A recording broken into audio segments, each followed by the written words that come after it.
हाताच्या बोटांमध्ये रत्नाची अंगठी घालण्याची सवय तुम्हालाही असेल ना? पण ते रत्न तुमच्या राशीसाठी किती प्रभावी आहे, चला जाणून घेऊया.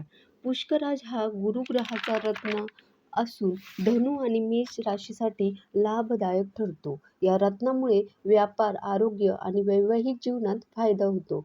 माणिक हा सूर्याचा रत्न असून सिंह राशीसाठी लाभदायक मानला जातो.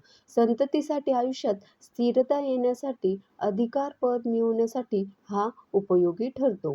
पाचो हा बुध ग्रहाचा रत्न असून तो मिथुन आणि कन्या राशीसाठी लाभदायक ठरतो. यासोबतच तो मानसिक शांती आणि श्वसनाच्या विकारावर उपयोगी ठरतो.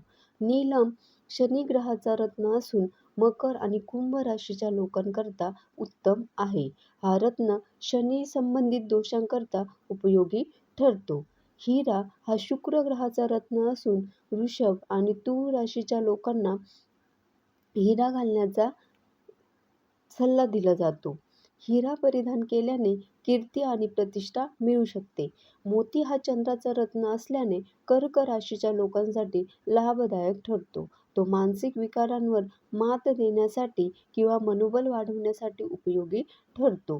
पोवळे हा मंगळ ग्रहाचा रत्न असून मेष आणि वृश्चिक राशीच्या लोकांना परिधान केल्याचा सल्ला दिला जातो.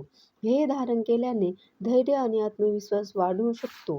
गोमेद राहूसाठी गोमेद धारण करणाऱ्यांना सल्ला दिला जातो. गोमेद धारण केल्याने नेतृत्व क्षमता वाढते. लसण्या केतूसाठी लसण्या धारण करण्याचा सल्ला दिला जातो. लसण्या धारण केल्याने व्यवसाय आणि इतर कामात लाभ होतो.